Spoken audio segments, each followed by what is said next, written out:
All right. Thank you guys so much for allowing me to present this to y'all today. We've had some really important findings, and I feel like it's really going to tie in the calendar here. So I want to walk us through how Scripture, the heavens, and the priestly service all confirm the beginning of the year and the pattern of Yahweh's calendar. There are two significant markers that fall within the 7 days between the final, the 52nd, Sabbath of the old year and the first Sabbath of the new year, which is 316 on the Gregorian calendar. We call that the divider day. Some have heard it called the equinox, when day and night appear equal from the earth.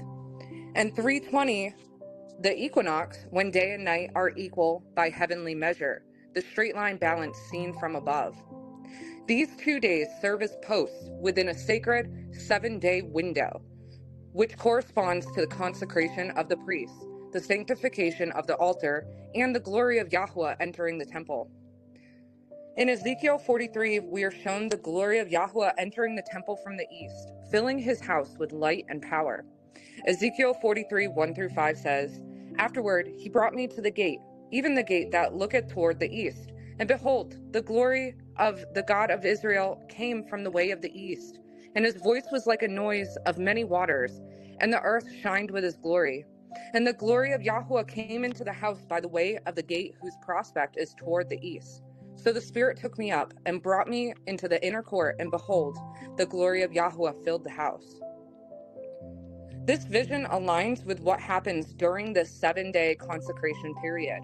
It is during this time, specifically on the equinox, which is 320, that Yahweh's glory enters his house. The sun rises perfectly in the east, casting a straight line of shadow, no distortion, no blending, just pure heavenly light. The temple is filled with it. The house is sanctified. In verse 8 of the same chapter, Yahweh says, "In their setting of their threshold by my thresholds, and their post by my posts, they have even defiled my holy name." So here, Yahweh makes a distinction, their posts versus his posts. On 316, the equinox, day and night appear equal, but it's as viewed by the ground, by the priests in Israel. But this is due to atmospheric lensing and light refraction. That is man's post. That is day 0. But Enoch, when taken above the earth, he saw something different. There was no lensing, there was no refraction, no blending, just pure division. The true straight line day, the equinox, is what Yahweh sees. That is his post. So within the 7-day frame between the last Sabbath of the year and the first Sabbath of the new year, 316 and 320 stand as the two posts, the doorposts of this holy entrance, one from the view of man and one from the view of heaven. This 7-day window is not ordinary. It is a consecration period, a set-apart time, a pause between the closing of the old year and the opening of the new one, between the 52nd Sabbath and the first Sabbath. Ezekiel 43 says, 7 days they shall purge the altar and purify it, and they shall consecrate themselves. And when those days are expired, it shall be that upon the 8th day, and so forward, the priest shall make your burnt offerings upon the altar, and your peace offerings, and I will accept you, saith Yahweh. This mirrors the command given in the Torah. Exodus 29 says, "And thus shalt thou do unto Aaron and to his sons, according to all things which I have commanded thee. 7 days shalt thou consecrate them." Just as in Exodus, this week is not just for rest. It is a purification period, a reset, a moment of sanctification and preparation. On the 8th day, the first Sabbath of the new year, Yahweh says, "I will accept you." We also read in Exodus 29, "And there I will meet with the children of Yasharel, and the tabernacle shall be sanctified by my glory. And I will sanctify the tabernacle of the congregation and the altar. I will sanctify also both Aaron and his sons. And I will dwell among the children of Yasharel, and I will be their Elohim." This promise, this meeting with Yahweh, happens during the 7-day consecration period. The equinox, 320, falls within the sacred week, and it marks the moment his glory shines into the temple, entering through the eastern gate. But this doesn't mark the end of the process. The entire 7-day period must be completed, just as commanded in the Torah. Only after the 7th day, on the 8th day, the first Sabbath of the new year, are the priests allowed to offer sacrifices and begin their service. Yahuwah also says, "Thou son of man, show the house to the house of Yasharel. Let them measure the pattern and all the ordinances thereof." Also found in Ezekiel 43. The pattern is Yahuwah's calendar. The house is his heavenly tabernacle. And the sun and stars move in and out according to his ordinances. We are called to measure this pattern, not by man's calculations, not by traditions, but by the way Yahuwah has aligned the heavens.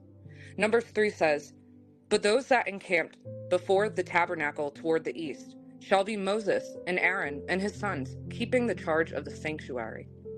The priests stand at the east gate, watching. They are stationed to keep the charge, to observe the light, and to be ready for the glory of Yahuwah to enter. They watch during this transitional week, waiting as the house is filled, the altar is cleansed, and the new cycle is about to begin. So again, 316 is the divider day, and 320 is the equinox. They are the posts within the 7-day sacred period. This period begins after the 52nd Sabbath and ends with the first Sabbath of the new year. These are the days of consecration for the altar, the priests, and the house. The equinox is the day when Yahuwah's glory enters, but it is not the end of the process. The full 7 days must be completed before the first offerings are accepted and the New Year's service begins. It is a pattern woven into Scripture and mirrored in the heavens, a time of preparation, sanctification, and alignment with Yahuwah's perfect order. Okay, so we're going to move on to our wheel within a wheel.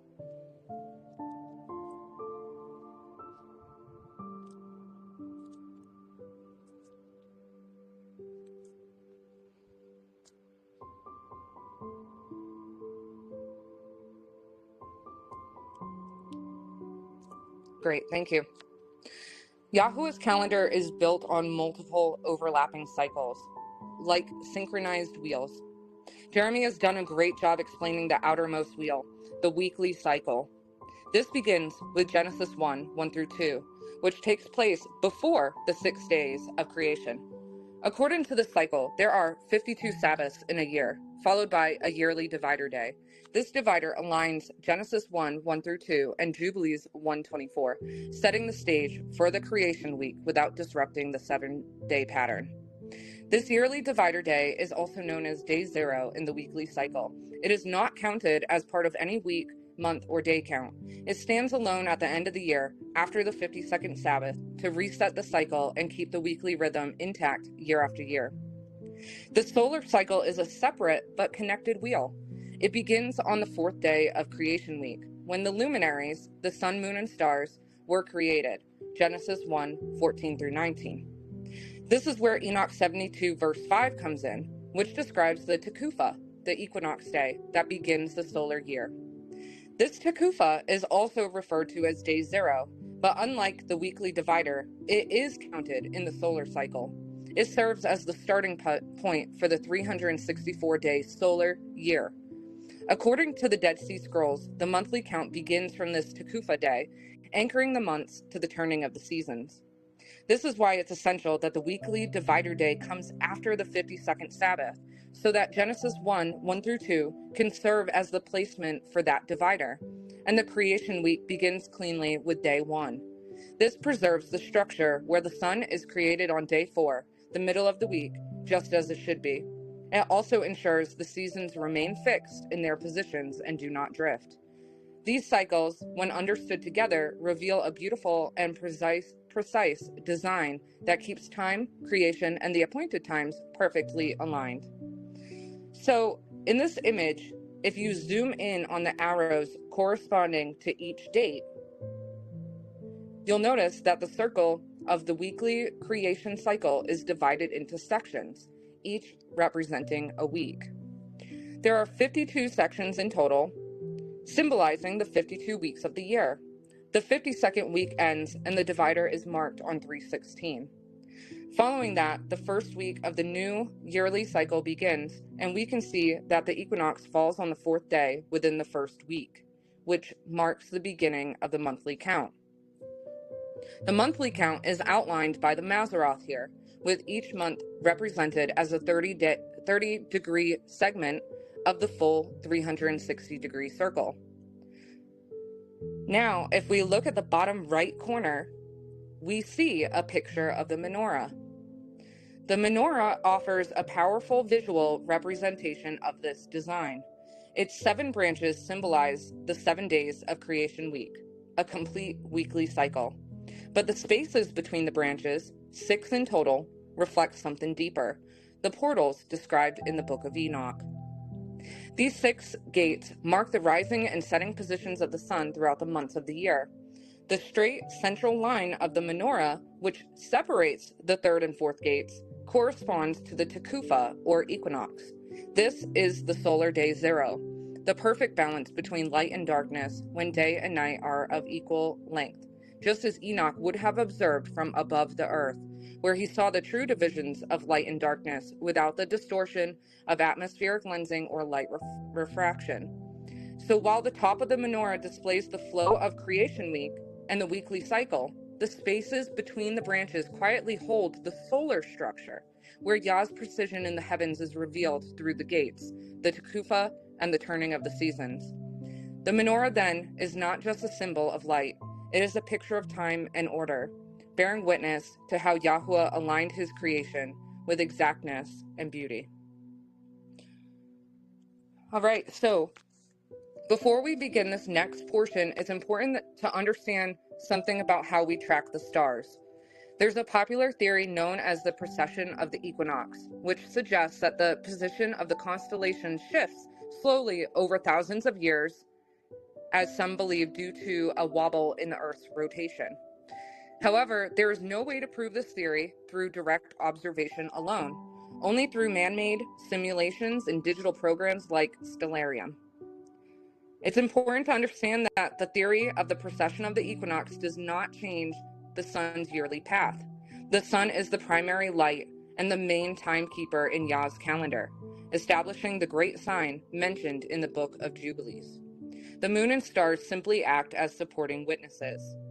Wisdom of Solomon 7:17-19 says, "It is he who gave me true knowledge of the forces of nature, what the world is made of, how the elements behave, how the calendar is determined by the movements of the sun, the changing seasons, the constellations, and the cycles of years." But in reality, we can only know for sure what we can witness with our own eyes, right now, in the present. The heavens were created as signs to mark appointed times and seasons, and the most reliable way to read them is by simply going outside and watching, just as people have done for thousands of years. And when we do that, when we look up and observe with our own eyes, we begin to notice something amazing. There is order, timing, and meaning written in the stars. So let's walk through what it actually means when we say the sun enters a constellation, and how the heavens bear witness to the times we're in.